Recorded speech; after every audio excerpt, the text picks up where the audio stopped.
오늘 말씀 제목은 멜기세덱의 축복입니다. 성도 여러분, 하나님은 하나님의 자녀인, 하나님의 사랑하는 자녀인 저와 여러분을 축복하길 원하십니다. 하나님은 정말 넉넉히 풍성하게 축복하길 원하십니다. 이곳에 모인 주님의 자녀들을 축복하길 원하십니다. 오늘 예배 가운데 하나님의 축복이 우리 모두에게 충만히 임하길 주님의 이름으로 축원합니다. 이렇게 예배 주일날 나와서 하나님의 축복을 받지 못하고 돌아가면 정말 손해가 아닐 수 없습니다. 하나님은 주시려고 합니다. 우리가 마음의 문을 열어 하나님의 말씀을 통하여 임하는 하나님의 축복을 받으시길 축원합니다. 자, 오늘 본문 말씀은 아브라함이, 그 이름이 바뀌기 전 이름, 즉 아브람이죠. 아브람이라고 하는데, 이제 아브람이 이제 개선 장군이 되어서 돌아오는 장면으로 오늘 본문 말씀을 시작합니다.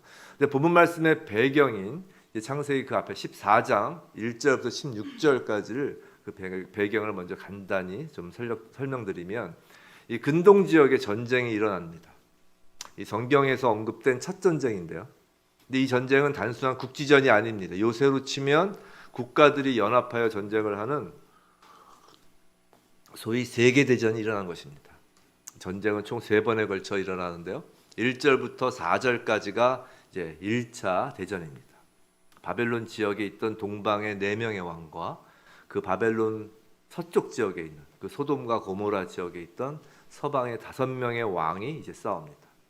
그 결과 동방 연합군이 승리해서 이제 5명의 서방 왕이 동방 왕들을 12년 동안 섬겼다라고 성경은 기록하고 있습니다.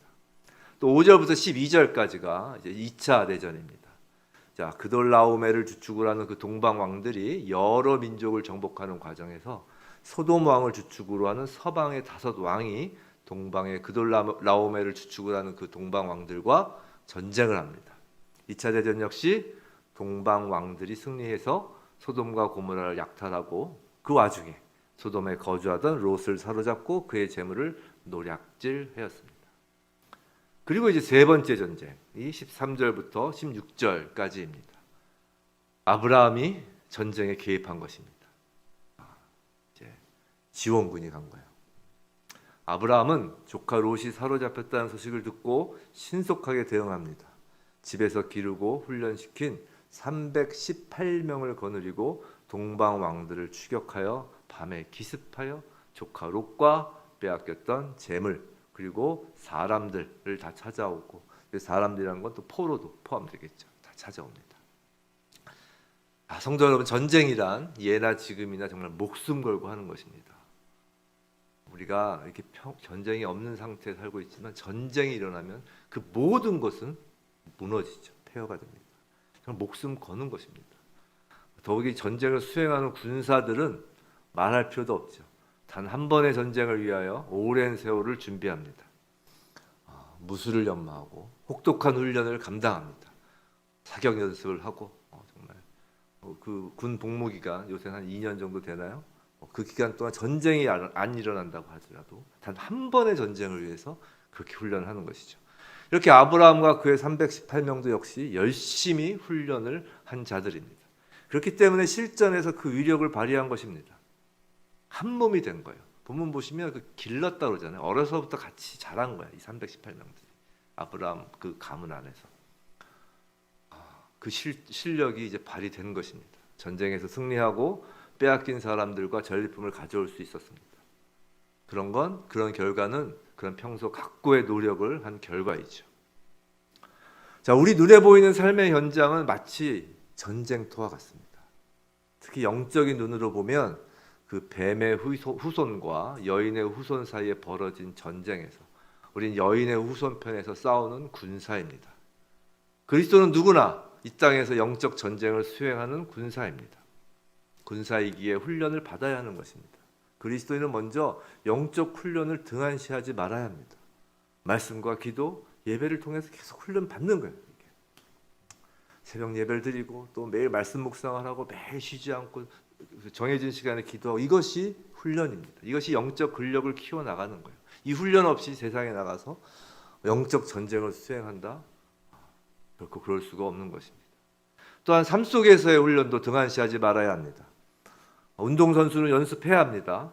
연주자도 늘 연습을 게을리하지 말아야 합니다. 공부하는 학생은 공부를, 기술자는 기술을 연마하여야 합니다.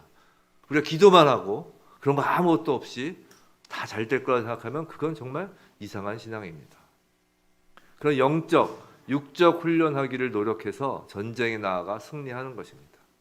공부하는 학생에게도, 직장에서도, 사업에서도, 자녀와 가족을 돌보는 일에서도 모든 일에 그런 훈련과 노력이 쌓여 칭찬받을 만한 결과를 얻는 것입니다.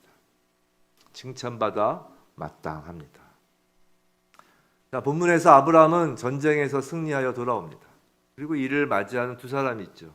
한 명은 소돔 왕이고 다른 한 명은 살렘 왕 멜기세덱입니다.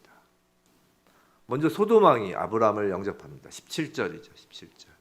자, 아브라함이 이제 그돌라오멜과 그와 함께 왕들 처부수고 돌아올 때 소돔 왕이 사회 골짜기 곧 왕의 골짜기로 나와 그를 영접하였고라고 합니다. 17절에 소돔 왕이 영접하였고라고 하는데, 그래서 영접하다로 번역된 히브리어는 뭐 반갑게 막 접대하는 것 외에도 성경에서 축하하다, 찬양하다라는 의미로도 자주 쓰이는 단어입니다.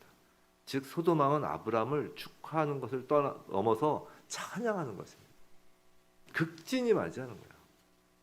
와, 마치 지금 북녘 땅에서 그 김정은을 막 찬양하는 거야. 이 소돔 왕의 그런 극진한 환대는 세상의 칭찬, 어떤 세상의 그런 찬양과 같습니다. 대단합니다. 훌륭합니다. 치하합니다라고 하는 것입니다.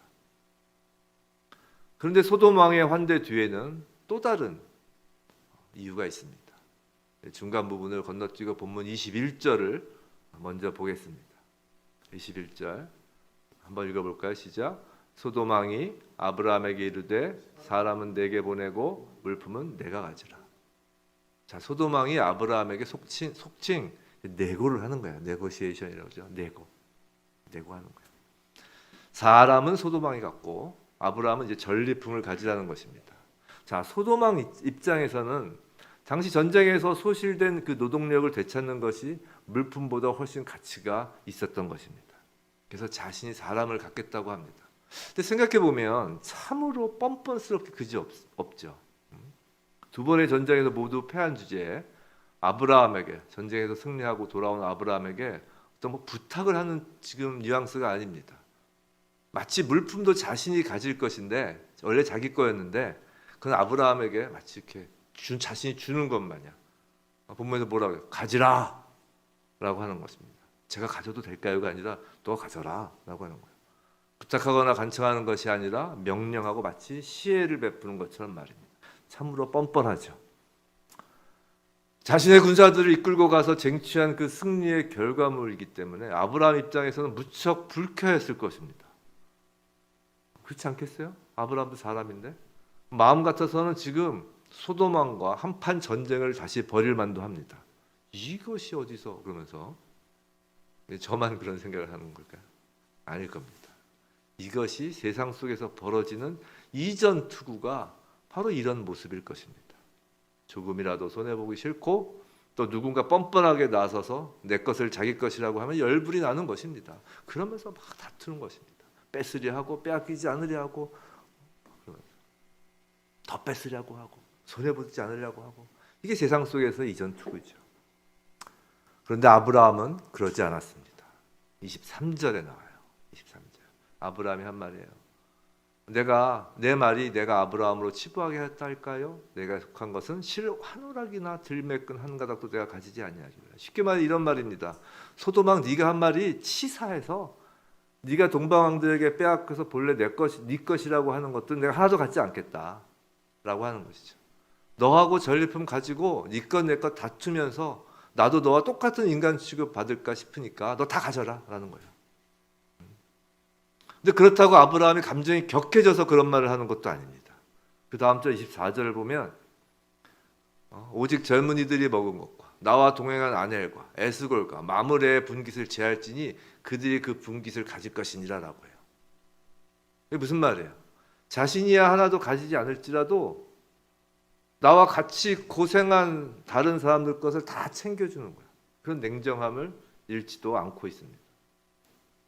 자, 전쟁이 다시 날 수도 있을 수 있는 그런 어떤 갈등 상황이 충분히 벌어질 수 있었음에도 불구하고 아브라함은 의외로 이런 행동을 취하는 것입니다. 냉정함도 잃지 않아요. 또 가져라 그러면서도. 아브라함이 이렇게 할 수 있었던 이유가 무엇일까요?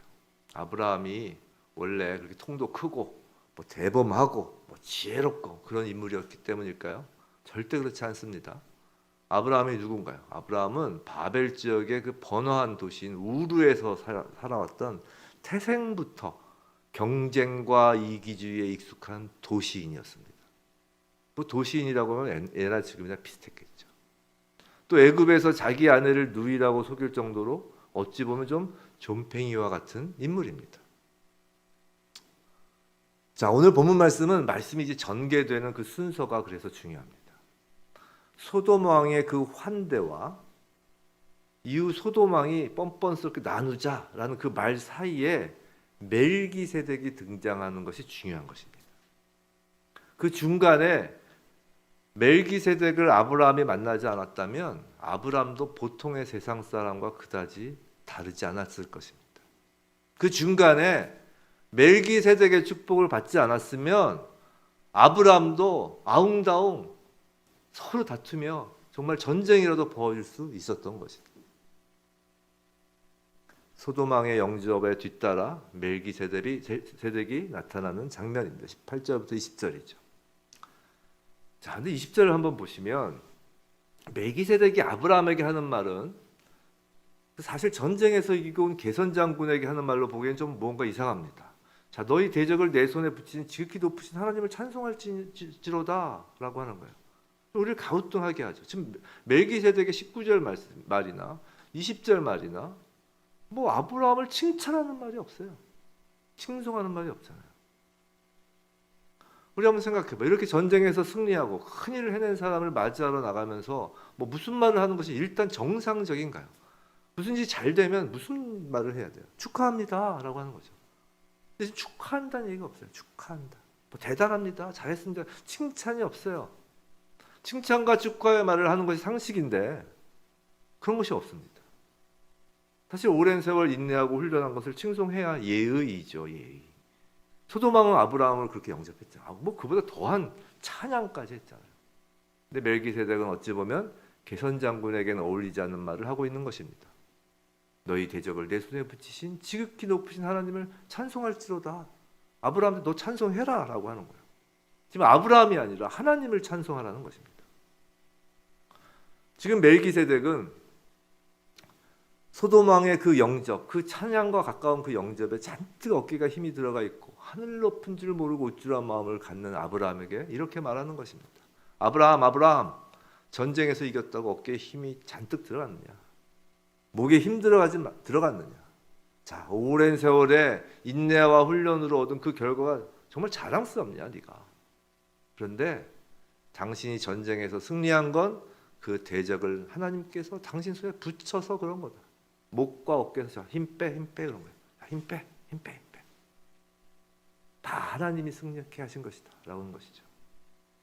어찌 보면 잔치집에서 분위기를 확 망쳐놓는 것과 같습니다. 한껏 들뜬 아브라함에게 찬물을 확 끼얹는 거죠. 성도 여러분, 솔직히 누군가에게 축하할 일이 생기면 진심으로 축하해 주는 것이 맞습니다. 오늘 이 말씀을 가지고 축하하지 말라는 게 아니에요. 칭찬받을 일을 한 사람에겐 칭찬을 해 주어야 합니다. 누군가 각고의 노력을 해서 무언가를 이루었다면 설사 성과를 이룬 사람이 그 사람이 예수를 잘 믿는 크리스찬이라고 하여도 그 크리스찬 되는 그 사람을 진심으로 칭찬해 주며 함께 기뻐하는 것이 맞습니다. 그런 자리에서 하나님이 하신 거야, 으쓱거리지 마 라고 한다면 오히려 그런 말을 하는 사람은 신앙이 좋은 사람이라기보다 오히려 예의가 없는 사람입니다. 그러니까 우리 칭찬에 인색하면 안 됩니다. 그런데 멜기세덱은 그런 예의 없는 말을 하는 것 같아서 이상한 것입니다. 근데 그 말을 들은 아브라함도 또 이상합니다. 곧바로 얻은 것의 10분의 1을 멜기세덱에게 줍니다.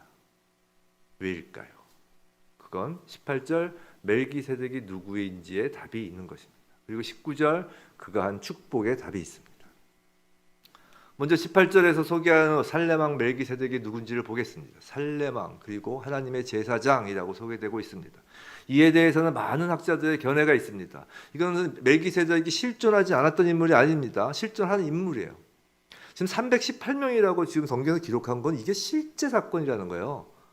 그리고 1차 대전, 2차 대전 그거에 대한 종족들을 다 성경에서 언급하는 건 이게 실제 있었다는 일이라는 거예요. 어느 날 갑자기 우리 전설의 고향처럼 산에서 신선이 내려온 것처럼 멜기세덱이 온 게 아니라 실제 멜기세덱이라는 인물이 있었다는 거예요. 살렘 왕. 그래서 살렘은 예루살렘이라고 보통 많은 사람들이 생각하는데 그것은 살렘 왕인데 그 사람은 하나님을 섬기는 제사장이라는 거예요. 왕이면서도. 자, 그럼 이제 정말 그 사람이 누군가? 자, 실제 존재하는 인물인 건 맞는데 성경에서 말하는 의미가 뭔가라는 것을 대해서 많은 학자들이 견해가 있는 거예요. 근데 이런 학설보다 중요한 것은 그럼 성경에서 그를 누구라고 하는 것인가, 하는 자인가라는 것이 중요하겠죠. 멜기세덱은 오늘 창세기 본문 이외에도 시편과 히브리서에서도 등장합니다. 먼저 시편 110편인데요. 구약 886면에 있어요. 우리 성경 갖고 계신 분 한번 펼쳐 보시겠습니다. 이 시편 110편은 예수 그리스도의 그 생애라고 예수께서 쭉 그 오시는 길을 아주 짤막하게 요약을 해놓은 시편입니다. 예수 그리스도에 관한 시편인데 그에 대해서 아주 짤막하게 하신 거예요. 한번 제가 한 절씩 읽으면서 말씀드릴게요. 여호와께서 내 주에게 말씀하시기를 내가 내 원수들로 내 발판이 되게 하기까지 너는 내 오른쪽에 앉아 있으라 하셨도다. 그래서 주는 예수 그리스도를 의미하는 거예요. 원수들을 주님의 발판이 되게 하기까지 하나님 여호와의 오른편에 앉아 있으라고 하신 거예요. 여호와께서 시온에서부터 주의 권능의 귀를 내보내시리니 주는 원수들 중에서 다스리소서. 다윗이시잖아요. 다윗이 그 예수 그리스도 오실 메시아에 대해서 지금 보는 거야. 원수들 중에서 다스리소서. 주의 권능의 날에 주의 백성의 거룩한 옷을 입고 즐거이 헌신하니 새벽 이슬 같은 주의 청년들이 주께 나오는도다. 이게 지금 우리의 모습이에요. 주의 권능의 날에 지금 있는 거예요. 새벽 이슬 같은 주의 청년들이 지금 주께 나오는 거예요. 새벽 이슬 같이 하는 건 조용히 나온다는 거예요. 뭐 나온 게 아니라 새벽 이슬 같이 조용한 거죠. 쭉 주의 백성들이 쭉 물빛이 나오는 거예요. 자, 여호와는 맹세하고 변하지 아니하시리라 이르시되 너는 멜기세덱의 서열을 따라 영원한 제사장이라 하였다. 그래서 너는 예수 그리스도를 얘기하는 거예요. 멜기세덱의 그 서열을 따라 영원한 제사장이라는 거예요. 예수님이 영원한 제사장이 되신 것입니다. 주의 오른쪽에 계신 주께서 그의 노하시는 날에 왕들을 쳐서 깨트리실 것이다. 이건 이제 심판의 날을 말씀하시는 시편이에요. 문나라를 심판하여 지체로 가득하게 하시고 여러 나라의 머리를 쳐서 깨뜨리시며 길가의 시냇물을 마심으로 그의 머리를 드시리로다. 이런 겁니다. 여호와의 오른쪽에 앉아 계신 분이 우리의 주님이십니다. 근데 주님은 멜기세덱의 서열을 따라 영원한 제사장이 되시는 분입니다. 그리고 주님은 마지막 때의 심판주로 오십니다. 이게 시편에 나오는 멜기세덱에 대한 거예요. 우리 주님의 그 히브리서의 멜기세덱의 반차에 따른다라는 거하고 똑같은 말이에요. 멜기세덱의 서열에 따라 예수님께서 영원한 제사장이 되신다는 거예요. 그래서 히브리서 7장을 보겠습니다. 히브리서 7장이 본격적으로 자세히 멜기세덱에서 얘기하는 거예요. 신약, 이건 신약입니다. 히브리서는 구약에서 찾으시면 절대 안 나와요. 신약 359면 7장 1절 2절입니다. 또 히브리서 하면 마치 구약 같잖아요. 히브리서 신약입니다. 359면 7장 1절 2절입니다. 히브리서 7장 1절 2절 359면이에요. 제가 읽어드릴게요. 이 멜기세덱은 살렘 왕이요 지극히 높으신 하나님의 제사장이라 여러 왕을 쳐서 죽이고 돌아오는 아브라함을 만나 복을 빈 자라. 아브라함이 모든 것의 10분의 1을 그에게 나누어 주니라. 그 이름을 해석하면 먼저는 의의 왕이요 다음은 살렘 왕이니 평강의 왕이라. 왕이요 곧 평강의 왕이요. 다 꼽아놓으시고 자 보시면 자 히브리서에서는 아까 창세기에서 했던 그 살렘 왕 멜기세덱을 해석해주고 있는 거예요. 그 이름 멜기세덱이라는 그 히브리어를 해석하고 있어요. 어려운 구절이 아니에요. 사실 히브리서 7장 그 말씀은. 그러니까 멜기세덱이라는 히브리어는 왕이라는 의미의 단어 멜레크와 의롭다라는 의미를 가진 체데크, 이 멜레크와 체데크의 합성어예요. 그래서 멜기세덱인 거예요. 그래서 멜기세덱을 문자적으로 번역하면 나의 왕은 의로우시다라는 것이 됩니다. 그것을 그대로 히브리서에서 지금 알려주는 것입니다. 멜기세덱은 의의 왕이다라고 말이죠. 그럼 남는 것이 살렘 왕이죠. 살렘, 지역적으로는 예루살렘을 뜻하기도 하지만 살렘, 뭐와 비슷하죠? 샬롬이에요. 샬롬. 히브리어 샬롬에서 나온 말이에요. 샬롬은 잘 아시는 바와 같이 평강입니다. 그래서 멜기세덱이 평강의 왕인 거예요. 종합하면, 자, 시편과 지금 히브리서를 종합하면 멜기세덱은 의의 왕이요, 평강의 왕으로서 하나님 보좌 우편에 앉으셔서 영원한 우리의 대제사장이 되시고 마지막 심판 때 심판주로 오실 예수 그리스도를 예표하는 인물인 것이에요. 다윗도 예수 그리스도를 예표해요. 다윗이 실존하잖아요. 실존하는 인물들을 통해서 예수 그리스도를 예표하는 사람들이 있는데 요셉도 예수 그리스도를 예표하고, 뭐 제일 확실한 예표는 이삭이죠. 이삭. 이처럼 멜기세덱도 그리스도 예수를 예표하는 것입니다. 자, 그럼 오늘 본문에서 멜기세덱이 아브라함에게 무엇을 지금 갖고 나오나요? 떡과 포도주를 들고 나와요. 이 의미도 무엇인지 우리는 쉽게 알 수 있습니다. 다름 아닌 예수 그리스도를 예표하는 멜기세덱이 예수님이 우리에게 주신 살과 피를 들고 나오는 거예요. 예수님을 예표하는 하나님의 제사장 멜기세덱이 떡과 포도주를 가지고 왔다라는 것은 예수께서 당신의 살과 피, 즉 당신 전부를 주셨다는 것입니다. 놀랍지 않습니까? 창세기에 아브라함과 약속을 맺기 15장에서 언약을 맺는데 그 언약 맺기 전에 먼저 하나님은 살과 피를 주시는 거예요. 예수 그리스도를 보여주시는 거예요. 메시아를 보여주시는 거예요. 하나님은 오늘 장면에서 아브라함에게 하나님의 전부를 주시는 모습을 보여주시는 거예요. 창세기 12장에서 우리 이전에 봤지만 하나님께서 아브라함에게 복을 주시면서 그 복의 내용이 다름 아닌 하나님이 아브라함과 봉신계약을 체결하는 것이다 라는 것을 배웠습니다. 그리고 아브라함이 잘못된 선택으로 애굽으로 내려갔어도 또 자신의 아내를 누이라고 속였어도 하나님께서 그 봉신계약에 따라 끝까지 아브라함을 책임져 주시는 것을 우리는 또 배웠습니다. 오늘 아브라함이 동방왕들과의 전쟁에서 승리한 것은 그 봉신계약의 연장선으로 하나님이 싸워주시는 걸 보여주신 장면이에요.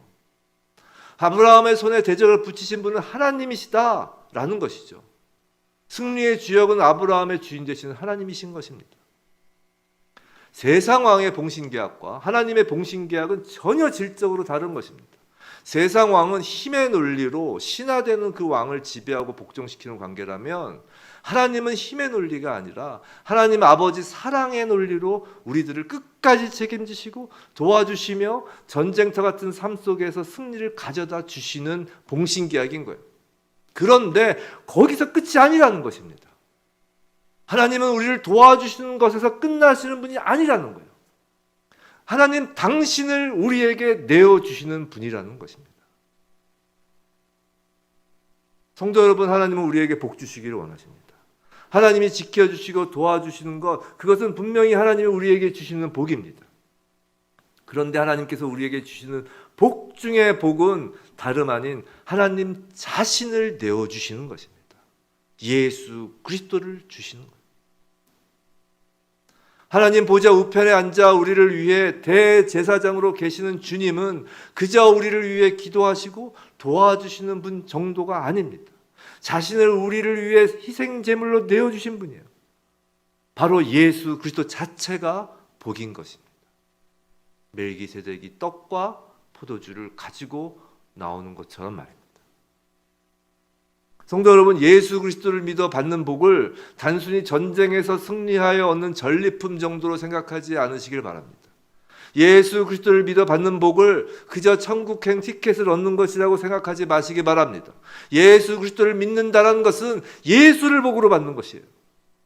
예수 안에 담긴 영원한 생명이 우리의 것이 되는 것입니다. 예수 안에 담긴 부활의 능력이 우리의 것이 되는 것입니다. 하나님은 당신의 모든 것을 예수 안에 담아두셨고 예수 그리스도를 우리에게 복으로 주신 것입니다.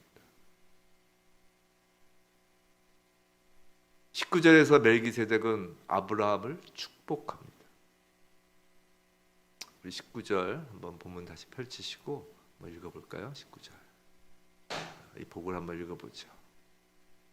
펼치셨으면 앞에 창세기 14장 19절. 자, 창세기 14장 19절.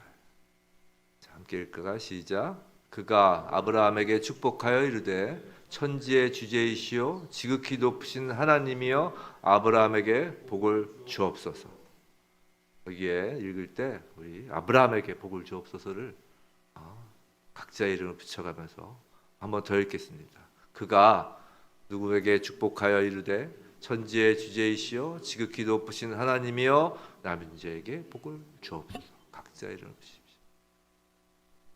자, 여기서 하나님이여 아브라함에게 복을 주옵소서라고 번역되어 있지만 이것이 우리의 복이 되길 원하는데 원어에서는 이 주옵소서가 과거형인 거예요. 이런 겁니다. 이미 하나님께서 아브라함에게 복을 주셨어요. 복을 주셨는데 그 복이 영원하기를 지금 멜기세덱이 구하는 거예요. 이미 주어진 복을 선포하는 형식으로, 과거형으로 선포하는 형식으로 아브라함을 축복하는 거예요. 선포는 앞으로의 일이잖아요.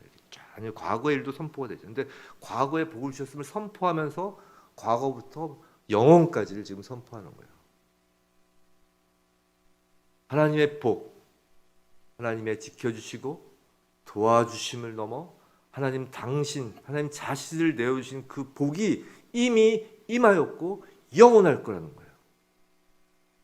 자, 우리가 예배 끝나기 전에 항상 하는 게 있습니다. 축도예요, 축도. 이 축도가 매우 중요한 거예요. 축도의 내용도 이와 동일한 거예요. 예수 그리스도의 은혜와 축도의 세 가지예요. 그래도 좀 조금 이제 생각을 하시면서 축도를 받으시는 분은 그걸 기억을 하실 거예요. 예수 그리스도의 은혜예요, 첫 번째. 성자 예수 그리스도. 하나님의 사랑, 정부 하나님이에요. 성령님의 교통 교제하심, 이게 이제 성령 하나님이죠. 그것이 이미 우리에게 주어졌는데 삼위 하나님께서, 그 성부 성자 성령 삼위 하나님께서 영원히, 이제로부터 영원히 함께 하시기를 어떻게 축원하잖아요. 지금 축복하는 거거든요. 이미 계신 게 영원히 선포되는 거예요. 이게 복이라는 거예요. 우리에게 복 주시길 원하는 하나님이신데 하나님이 우리와 함께 하심이 복이라는 것입니다.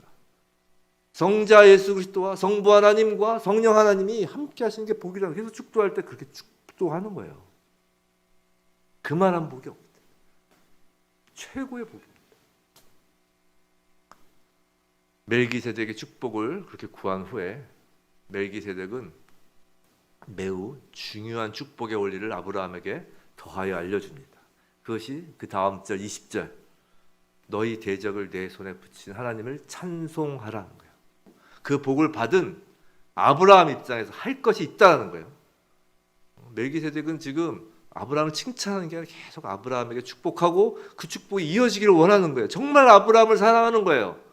그러니까 축복을 하고 축복이 이어지기를 원하는 거죠. 그래서 찬송하라는 것입니다. 찬송, 이건 바로 감사하고 겸손하라는 거예요. 모든 것이 하나님의 은혜입니다 라는 감사와 하나님이 다 하셨습니다 라는 겸손이 축복의 통로라는 걸 주는 것입니다. 그것이 찬송이라는 거예요. 지금 하나님께서 아브라함에게 돌아갈 그 칭찬을 하나님께서 가로채시는 그런 하나님이 아니십니다. 하나님은 아브라함에게 더욱 복을 주시기 위해서 감사하라고 하시는 것입니다. 겸손하라고 하시는 것입니다. 이제 아브라함은 멜기세덱의 말을 듣자 곧 자신이 얻은 것의 10분의 1을 멜기세덱에게 드립니다. 이것이 성경에 등장하는 소위 11조의 처음이에요. 첫 등장입니다. 우리가 11조에 대해서 많은 논쟁들을 하고 설왕설래 많은 얘기들을 하는데 이게 레위기가 어떻고 신명기가 어떻고 말라기가 어떻고 하는데 11조는 하나님이 모세에게 율법을 주시기 전에 이미 성경에 등장한다는 것을 모르고 하는 얘기예요. 무슨 얘기냐면 11조를 율법주의처럼 지키느냐 안 지키느냐 그게 중요한 게 아니라 11조에 담긴 본래의 의미를 마음에 담고 따르는 것이 중요하다는 거예요. 마치 예수 그리스도께서 말씀하시면서 구약의 율법을 완성하신다 하면서 간음하는 마음에 음욕을 품은 자마다 다 간음하는 것이다. 그 말씀의 본 의미를 얘기하시잖아요.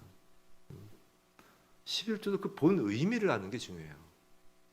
지금 멜기세덱이 하나님께 찬송하라고 했지 11조 내라고 하지 않았단 말이에요. 근데 왜 하필 10분의 1을 굳이 아브라함이 멜기세덱에게 드릴까요? 당시 그것이 관습이어서 뭐 그런 확설도 있죠.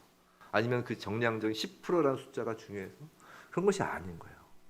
뭐 그런 얘기들 하죠. 10%가 11조라는 그 10%가 그 신앙을 척도하기 가장 좋은 그 퍼센테이지다. 20%는 포기할 것이고 5%는 그냥 가볍게 할 것이고 10%가 사람들에게 가장 그걸 신앙이 있는지 없는지 척도 그런 게 아니라는 거예요.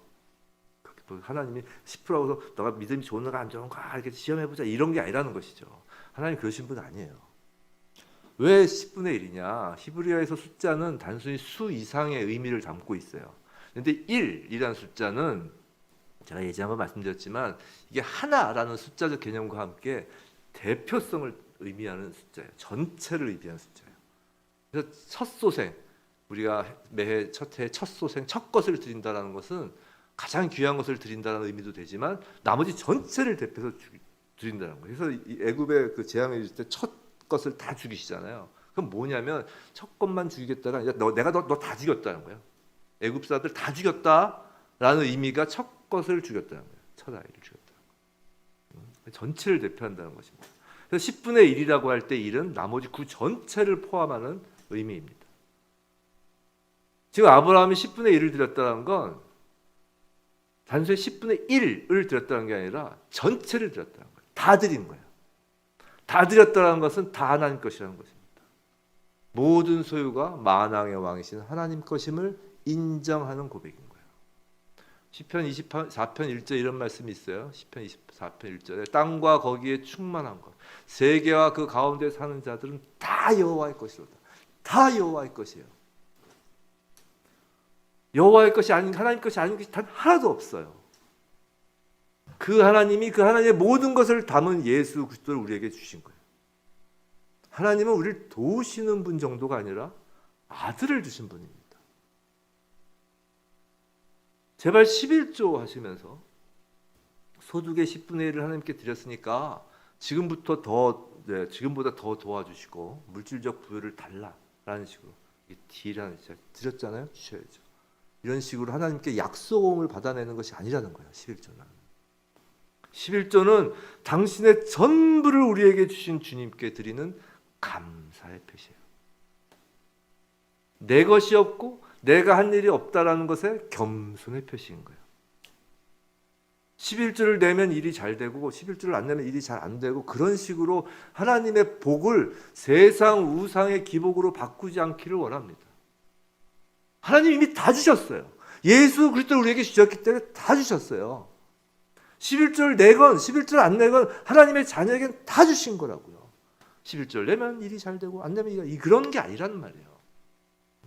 하나를 갖고 이렇게 11조 갖고 이렇게 재는 게 아니라고요. 다 주신 하나님께 엎드려 겸손히 감사하다는 그 표시가 11조인 거예요. 그게 11조의 본래 의미입니다. 하여튼 멜기세덱의 축복, 그 하나님의 함께 하심을 그 복으로 받은 아브라함의 눈에 이제 소돔왕의 영접은 더 이상 들어오지 않게 되었습니다. 멜기세덱의 그 축복, 하나님의 복을 받은 아브라함에게 전리품과 포로를 나누자는 그 소돔왕의 그 어이없는 말에 화를 내거나 상대할 가치도 없게 된 것이에요. 그렇다고 해서 아브라함은 자신과 함께하는 사람들의 몫을 또 자기 마음대로 처리하지도 않았습니다. 소홀히 여기지 않았던 거예요. 그들의 몫을 챙기도록 하는 것도 공의이기 때문입니다. 그래서 22절 뭐라고 하나요? 아브라함이 어떤 맹세를 하면서 소돔왕에게 얘기하나요? 천지의 주제이시오 지극히 높으신 하나님 여호와께 내가 손을 들어 맹세하노니. 천지의 주제이시오 지극히 높으신 하나님의 복 안에서 아브라함은 그 모든 것을 행할 뿐이었던 것입니다.